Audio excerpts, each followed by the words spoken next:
humans are not divine. We are not little gods. Are humans little gods?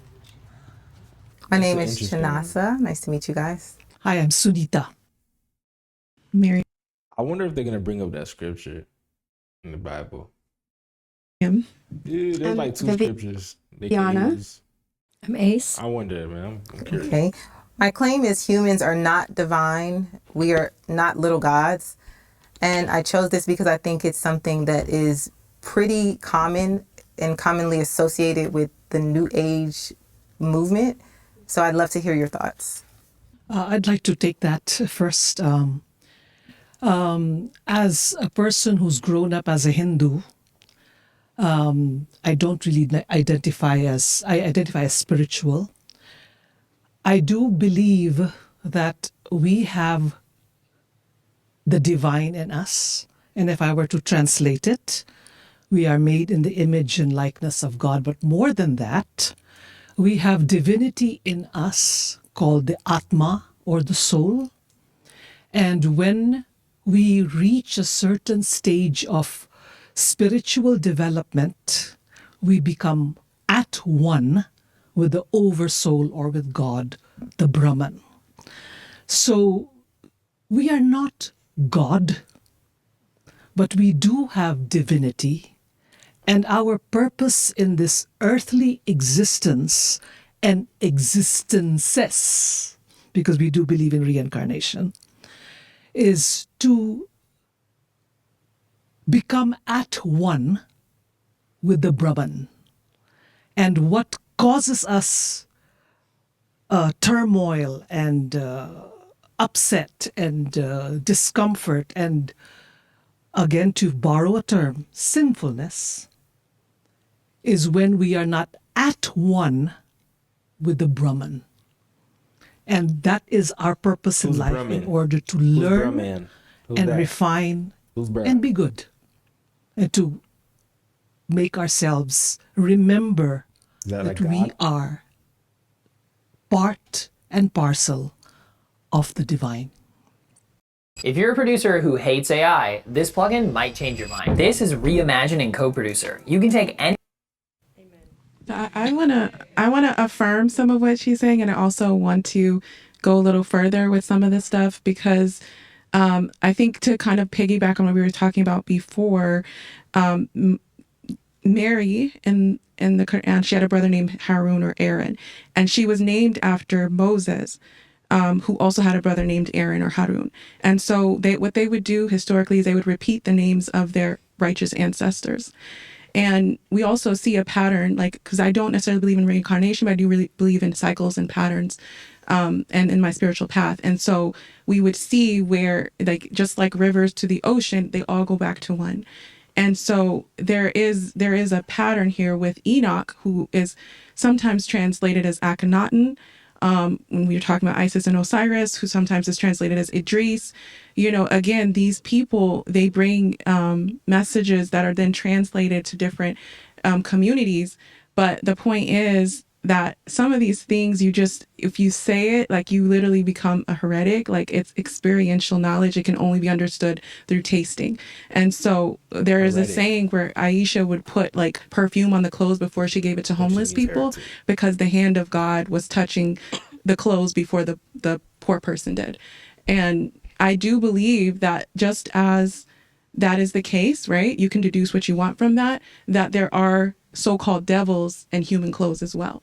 And so I don't necessarily think that point blank we're divine per se, but we do have the potential for divine connection, that we all come from one, we're all returning to one, and that, Allah khalaqakum wa ma ta'malun, that God created us and what we do. And he says, Ana indi dhanni abdi bi, I am as my servant thinks of me. So if you come to the creator a hand's length, then the creator comes to you an arm's length. If you go walking, then the creator comes running. That's a part of the same holy prophetic saying. And then when you think about like divinity, what do you mean by that? Like, I think that we're as divine as law. So when you think about a law, it's honorable, it's sacred, it's worthy of its rights. So I think we really have to operationalize and define what we mean by divine. But I do think that it's worth saying, like, I think I would rather not deny that than to deny it.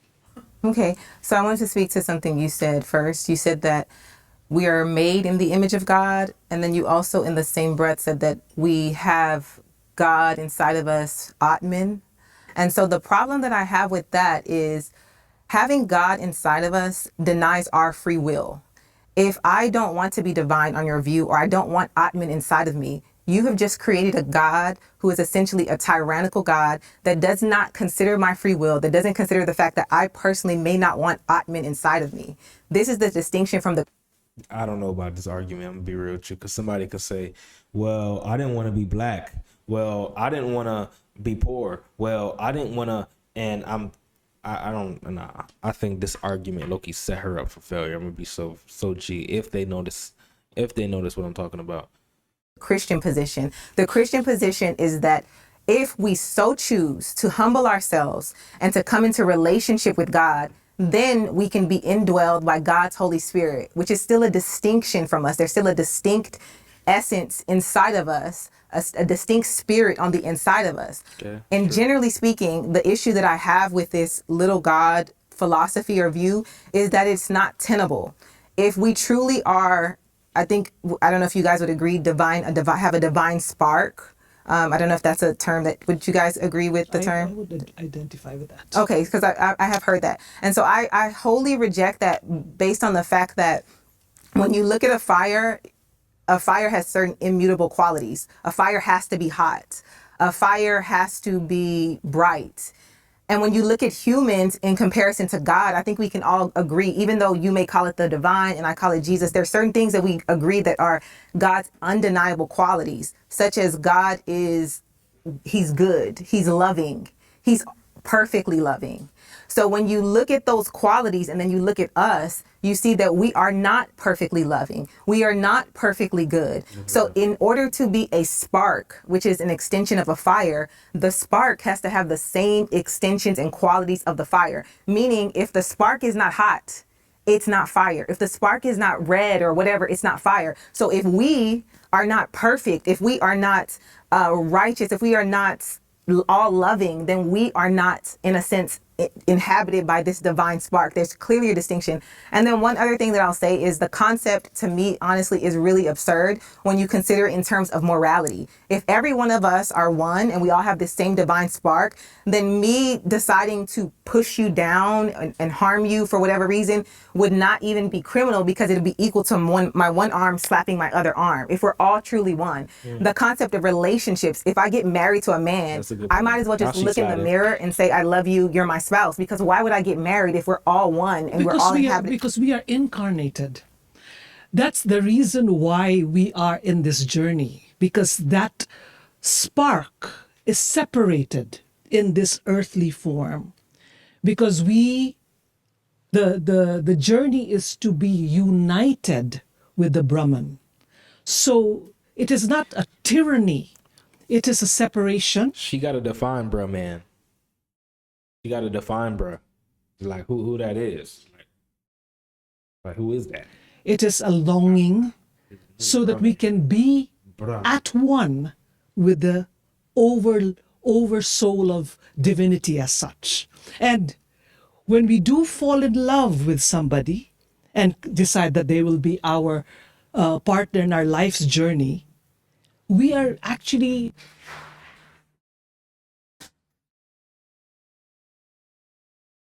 I'm making my video. We finished my video. Want to go back, yo, because you know that I'm broke. making a contract, a divine contract with this person. And I say person because it can be any gender, because we're talking about divinity. This person is going to be with us in our journey towards at-one-ment, Advaita as we call it, to at-one-ment. So it's not, we are the way we are because we are also incarnated. It is part of the journey. It's part of God's plan.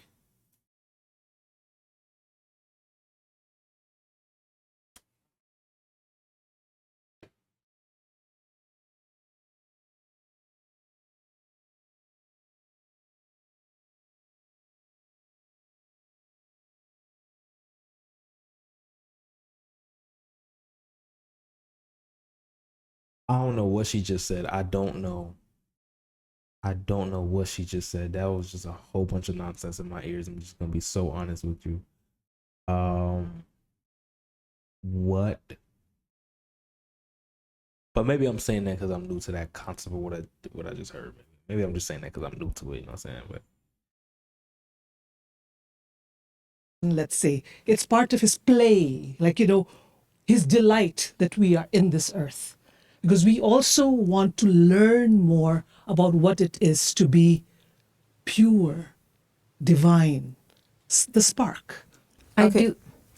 Go ahead. I'm going to ask you a question right after. Okay, so you made a statement. You said we're separate, but at the same time, you said our journey is to be one. That's Yes. a contradiction. No. It just, that is why we are in this journey, because we want to be at one. It is, as we learn about you're how it not. lives, how we You're live not in the it human world, right now. how we live on earth, how we are good to each other, not good, how we begin to realize where we are really from, who is our source. That is the journey. And the separation is what causes misery, some misery. Okay, so I wanted to go back to the spark thing because I just wanted to ask you, is a spark a flame? Is a spark a flame? It's not a flame. It has the same qualities of a flame, but it's not a flame. That's my whole point. Okay, so we may not be God in its entirety because God is everyone and everything. So I can't be omniscient because I'm limited to my physical vessel, right? Okay. But because I have a spark, divine spark in me, I am completely tethered to that. So when we're talking about the Atman, it's in our modern terms, my soul, right? And my soul, in my opinion, is made of the same substance as the, in your terms, breath of God. So my soul is made of the same substance as God because that's where we're from. So my soul has taken a journey of separation from that to individuation, to be an individual, to know what it's like to be an individual, because before this life, we were all one. So we need to know what it's like to be an individual, and then it's a journey back to being one. So it's a circle. Okay, just speaking to your same point, the whole analogy was to point out the fact that there is a distinction. So when you said that you may not be omniscient, but you have the divine spark, you're actually proving my point, because I was trying to say that in order to be a little God, you have to have the same immutable qualities as the big God. Okay. You stated that one of those qualities is omniscience. The very fact that we are not omniscient, it's a clear evidence that we are not little gods, because a spark, as I stated, has the same immutable qualities as the fire. I have a distinction to make in that, in the semantics though, because I didn't say I am God. You're saying little God, which by that definition, you could say that we are like a smaller version, a micro version of God, right? So when you say immutable qualities of God, what are the immutable qualities of God? What would you say? Okay, I agree with you. Omniscience, which is something that humans don't have. I believe that God is fully merciful, which is something that humans are not. I believe that God is wise. He has all knowledge, omniscience. I believe that God is perfect. He has perfect justice. All of these things are things that humans are not. Yes. So my position is being made in the image of God is like when you have children. Your children have similar qualities as you, but they are not you, and they will never become you. There's a distinction in your DNA. There's a distinction in your personality. And in the same way, we are made in the image of God, but we are not God. And thinking from that perspective is the reason why we are in a lot of the things that we are in today, because thinking that you're a God and a little God, it comes with some level of pride. And I'm not talking about just like, a pride in your, it's this positioning yourself that I am God. It's the same lie that was told in the garden. It's not in that way. I think that it's an interpretation, because I could say I'm the God of my perspective. I'm the God of my reality. So me living in my body, I am the sole decision maker of how I see the world.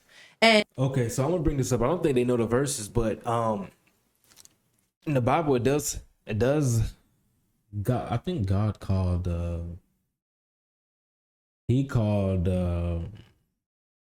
judges God, and then Jesus, when he said I'm like, he's like, are you calling yourself God? And he said, like, doesn't it say in the scriptures that you are gods? So I think biblically, if you stay consistent, it's not that I agree 100% what you just said, but you know, in that context, he was talking about in the sense of that the fact that you're judging, like, and you guys are judges, you guys are over. That's why he called him God. But the Bible also calls the devil the god of this world. So I think it would have been important on defining like what y'all mean when you say that you are little gods. What you mean? You see what I'm saying? What do you mean? I think it's good because the Bible does kind of speak to something like that in some volume, but not in the way that the New Agers say it. I hear what they're saying, but I ain't gonna lie, she got a double on this one. And if I believe that the way that I experience life comes 100% from me and it's my decision on how I experience life, I'm the God of my perspective. I'm the God of my reality. Now, I may be living a different subjective reality than you are, but that's just like, I think you're more speaking in literal terms. But I will say, aspect of God, he's a creator, right? Can I not be creative? So if you're saying that God is divine, wouldn't you say that his creations are also divine? I mean, to piggyback off the creativity thing, God, as you believe, created our It's world. like what you mean by that. You see what I'm saying? Like what you mean by that. You see what I'm saying? Like if you mean it like what she said, they be carrying like I'm divine, I'm God. Like it comes with some type of like pride. So what you mean by that is what is the question that I would ask. Right. Like what do you mean? Do you know what fetal chimerism is? No, I don't. So fetal chimerism states that when a mother is pregnant with her firstborn, after that child is born, some of the firstborn's DNA remains within the mother's womb. And then as she gives... If anybody can explain, when Jesus, because it was in my head, when Jesus did say that, like, I searched it up before, but I just keep forgetting. I don't know. I just don't be thinking about it so much. But when he was like, you know, ducking away from the Pharisees, when he said that he's the I am, and they like, bro, he's God saying he's God, and they picked up stones to stone him, and he said, doesn't it say in the scriptures that it says that you are little gods, and he stepped away? Why did he say that? I'm gonna be like, why did he say that? Like, I don't really like. I got some shit up before, like, and I know the context of what he brung up. I don't know. birth to her second, not only is her DNA, the father's DNA, and the firstborn's DNA is then in that child, and so on and so forth. And I say this to say, I can see how somebody can misquote that and misunderstand that. That's what I'm saying. Like, why you said that? Or Christians call God our Father, and I say that our parents imbue us with their DNA. No, we are not them, but we are of them, and we contain some of who they are within us. And I do agree that we are not little gods, but as Ace was saying about having creativity, that's a purely human thing. Like animals, like we're made in his image. That's what the Bible will say. Aren't out here being creative, making music, likeness, painting, creating God. Structures. I think that's a purely human thing, and maybe that's the thing within us that is that. I don't use the word spark, but that's the spark of the divine to create. I think God gave us that gift, and that gift is the divinity within us to create. And I think without it is you have the people who do tend to follow the status quo, do what they're told. And I think to have that creativity is your source of divinity because God created, and I think he imbued us with creativity as he has. Could that not be simply being made in God's image? The fact that your father was a musical person and you're a musical person, does the conclusion have to be that because he's musical and I'm musical, I'm a little him? Or can it be that he's my father and we have these similarities because he's my father? The reason I'm so bent on this is because the implications of the view are very starkly different, for lack of better words. One of them to me is the proper understanding, obviously, and it's more humble. To say that I am created in the image of a holy God acknowledges my limitations. It acknowledges my ability to do things that I don't want to do. I don't measure up to God's standard. I don't even measure up to my standard. How many times have all of us here said, okay, I'm going to stop doing whatever vice it is for the next 30 days, and you do it in the next 2 minutes? That is a clear testament that we are not little, we cannot control anything. And you talked a lot about, I control my perspective, I control my subjective view. That's the problem. That's the issue with this implication of believing that you're a little God, is because you believe that you're actually in control and you are not in control. if God wanted to, he can snap his finger and change your mind about anything. There's a verse in the Bible that says the hearts of kings are in God's hands and he turns it any way he wishes. Because he gives you free will and you use it to project yourself onto him and him onto you and say you're the God of your own view or whatever. Sure, you can be that, but in a grand scheme, you really are not. And that's the problem with this view. Okay, so here's the thing. There's two types of knowledge, and one is the thing that got Satan, like that made Satan fall, because he used to be like a worshiper of God. But when he actually said, I'm better than this person that God breathed his spirit into, that's when he got into trouble. And like we call it the ruh, or like ra, which is like repetition. But the point is that we all have this. We were initially, our father was given this spirit, and that's what separates us. That's what made us special in a sense. But I do think it's dangerous to say like little gods, because that implies like separation and things like that. But I do agree that a mu'min al-mir'at al-mu'min, like the believer is a mirror to the believer. And like it's also a name of the divine is the believer, or the one who inspires belief. So yes, our mirrors are fractured, and that's where the light enters. And God is the light. God is a light of the heavens and the earth, like a lantern with a light inside of it. And then within the light is like a little niche. Okay. So it's like, there's layers, there's levels. It's not, I think it's like kind of maybe oversimplifying to say you're divine, but I definitely agree.